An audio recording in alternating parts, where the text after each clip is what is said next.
Hi mga langga, good morning. So for today's vlog, ang pag-uusapan natin is ano-ano ba yung mga gustong posisyon ng mga babae pagdating sa bakbakan. Pero bago yan guys, kung ikaw ay hindi pa nakapag-subscribe or follow sa akin, ano pang hinihintay mo? I-follow or subscribe mo na ako para updated ka sa mga next topic ko. And guys, meron nga pala akong Facebook page sa mga hindi pa pala naka-follow sa akin. So ayan po yung Facebook page ko, paki-follow na lang po. So guys, lahat ng mga babanggitin ko dito is hindi ko sinasabi na gusto lahat ng mga kababaihan. So depende ho yan sa babae. Iba-ibang babae, iba-ibang gusto pagdating sa bakbakan.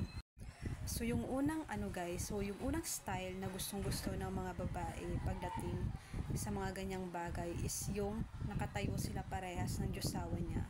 Tapos naghaharapan, tapos ayun, nagbebembangan. Yun po yung pinakaunang gustong-gusto ng mga babae. And then yung pangalawa is yung nakatayo pa rin pero nakatalikod na yung babae. Gustong-gusto din to ng mga babae lalo na pag yung dalawang kamay ng Diyosawa niya is nasa dalawang bumbilya niya. And then yung next style guys is yung 8-8. So, hindi ko alam kung familiar kayo sa 8-8 pero ito po yung una is yung kinakain ng lalaki yung tahong hanggang sa sumabog yung babae. And then pagkatapos is yung babae naman yung kakain ng armas ng kanyang Diyosawa. And then yung next na gusto ng babae is yung kinakain siya tapos ginagamitan neto. So, sobrang gustong-gusto yan ng babae lalo na pag pinagsasabay kasi dyan talaga mabilis sumabog yung babae. At saka iba yung sarap na nararamdaman ng babae kapag ginagawa niya yan. Ginagawa yan ng Diyosawa nila. Lalo na pagka yung Diyosawa nila is magaling kumain ng tahong.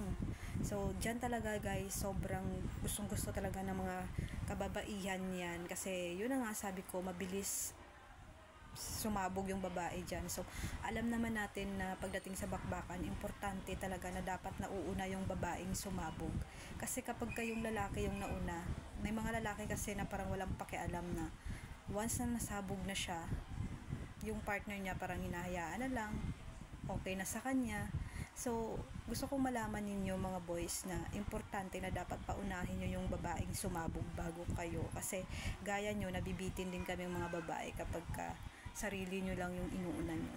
At minsan kasi guys, sa mga kababaihan, kapag ginagawa yan sa kanila ng Diyosawa nila, talagang may iba na talagang napapakumot sa ulo ng lalaki o di kaya namumuti yung mata, umuungol ng sobra. So, yun lang guys.